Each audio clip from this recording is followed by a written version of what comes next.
Hello everyone and welcome to MPSC point. मित्रांनो, एमपीएससीने नुकतीच जी गट क परीक्षा झाली तर तिची फायनल आन्सर की रिलीज केलेली आहे. या फायनल आन्सर कीमध्ये कोणता क्वेश्चन कॅन्सल झालेला आहे व किती क्वेश्चन चेंज झालेले आहेत हे सर्व काही आपण या व्हिडिओमध्ये बघणार आहोत. चला तर आजच्या व्हिडिओला सुरुवात करूया.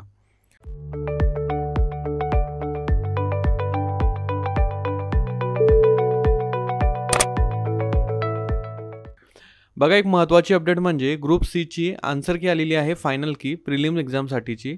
आणि महत्त्वाचं म्हणजे जी आता मेन्स झाली ग्रुप बी ची 2024 साठीची, तर त्याचे पेपर देखील आयोगाने पब्लिश केलेले आहेत वेबसाईटला. त्यामुळे ते पेपर तुम्ही वेबसाईटला जाऊन डाउनलोड करू शकता किंवा इझिएस्ट वे आहे आपल्या mpsc.in वेबसाईटला क्वेश्चन पेपर सेक्शनमध्ये सर्व पेपर एकाच ठिकाणी तुम्हाला मिळून जातील. तिथून देखील तुम्ही डाउनलोड करू शकता. सो आता बघा, पहिली अपडेट म्हणजे ग्रुप सी ची आन्सर की आलेली आहे फायनल आन्सर की. बघा, 3 तारखेला ही आन्सर की आली आणि फायनल आन्सर कीनुसार नेमके काय काय चेंजेस झालेले आहेत ते आपण बघणार आहोत. बघा, हे जे चेंजेस आहेत त्यामुळे तुमचे मार्क्स कदाचित वाढू शकतात किंवा कोणाचे कमी देखील होतील. मोस्ट ऑफ द लोकांचे मार्क्स कमी होतील. मी तरी म्हणेल 1 ते 1.25 मार्क्स तुमचा कमी होईल आणि मोस्ट ऑफ द लोकांपैकी जे काही असतील त्यांचे मार्क्स वाढू देखील शकतात.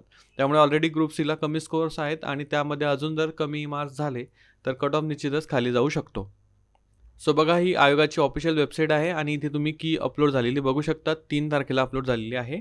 सो बेसिकली या आन्सर कीमध्ये जर तुम्ही बघाल तर 2 क्वेश्चन जे आहेत त्यामध्ये आपल्याला चेंजेस झालेले दिसतात. एक प्रश्न जो आहे तो कॅन्सल झालेला आहे, म्हणजे आयोगाने त्याला हॅशटॅग घोषित केलेला आहे.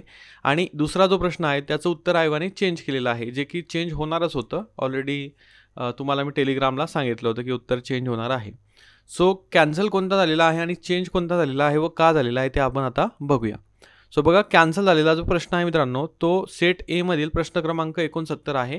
सेट ए मध्ये प्रश्न क्रमांक 69 म्हणजे हा प्रश्न बघा, CS2 इज यूज्ड ॲज. इथे सिंथेटिक वर्क, इन्सेक्टिसाइड, हर्बिसाइड आणि फंगिसाइड.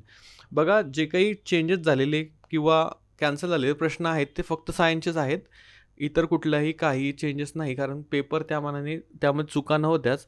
हे क्वेश्चन यांच्याकडे बऱ्याच जणांचं लक्ष देखील नव्हतं, पण तेच चेंज किंवा कॅन्सल झालेले आहेत. सो बघा, पहिला प्रश्न जो कॅन्सल झालेला आहे तो हा आहे की कार्बन डायसल्फाईडचा उपयोग डॅश डॅशमध्ये होतो. मग कृत्रिम काम, कीटकनाशक, तणनाशक, बुरशीनाशक. बघा, फर्स्ट कीने आयोगाने कीटकनाशक उत्तर दिलं होतं, बट जे काही ऑब्जेक्शन घेण्यात आले तर त्यामध्ये उत्तर संदिग्ध असल्याचं मुलांनी सांगितलं. त्यामुळे आयोगाला हा क्वेश्चन कॅन्सल करावा लागला. या प्रश्नाचे 2 उत्तर निघू शकतात मित्रांनो. बघा, जे काही CS2 असतं, CS2 म्हणजेच काय तर कार्बन डायसल्फाईड, तर त्याचे इंडस्ट्रियल युजेस असतात. त्याच्यामध्ये ते सॉल्वंटसारखं यूज केलं जातं. सॉल्वंट तुम्हाला माहीत असेल, सॉल्वंट म्हणजे काय तर गुड सॉल्वंट आहे. फॅट्सचं, रेझिन आणि सल्फरचं रबर उद्योगांमध्ये देखील ते वापरलं जातं. तसेच जे व्हिस्कोस रेयॉन असतं आणि सेलोफोन असतो बघा, तर त्याच्यामध्ये त्याचा उपयोग केला जातो कार्बन डायसल्फाईडचा. त्याच्यानंतर केमिकल इंटरमिजिएट म्हणून देखील त्याचा उपयोग केला जातो. कार्बन टेट्राक्लोराईडच्या निर्मितीमध्ये म्हणा किंवा झॅन्थॅलेट्स आणि डायथायोकार्बनमेट्सच्या निर्मितीमध्ये त्याचा उपयोग केला जातो. अशा प्रकारे हे त्याचे काही युजेस आहेत. ॲग्रिकल्चर यूज देखील त्याचा आहे. सिंथेटिक वर्क म्हणून त्याचा उपयोग केला जातो का तर केमिकल सिंथेसिस आणि मॅन्युफॅक्चरिंगमध्ये वापरतात, म्हणून सिंथेटिक वर्क देखील याचं उत्तर असू शकतं. पण ते एक ब्रॉड टर्म आहे, त्यामुळे आपण कीटकनाशक हे उत्तर जे आहे ते फर्स्ट आन्सर कीनुसार आयोगाने बरोबर दिलं होतं. पण बघा, काही केसेसमध्ये जे फंगिसाईड आहे म्हणजे बुरशीनाशक म्हणून देखील या कार्बन डायसल्फाईडचा उपयोग केला जातो. एक बिल्डिंग ब्लॉक मानलं जाते ॲग्रिकल्चर केमिकलच्या प्रोडक्शनसाठी. सो याचे उत्तर जे आहेत ते संदिग्ध निघतात. 2 पेक्षा जास्त किंवा 2 उत्तरं निघतात. त्यामुळेच हा क्वेश्चन आयोगाने कॅन्सल केला. आणि जो चेंज झालेला क्वेश्चन आहे मित्रांनो, तो चेंज झालेला क्वेश्चन बघा, सेट ए मधील 67 नंबरचा क्वेश्चन चेंज झालेला आहे. सो चेंज झालेला प्रश्न बघा हा आहे. ऑलरेडी हा चेंजच होणार होता. बघा, ball bearing are use in machine to reduce static friction, rolling friction, sliding friction आणि फ्लुइड फ्रिक्शन.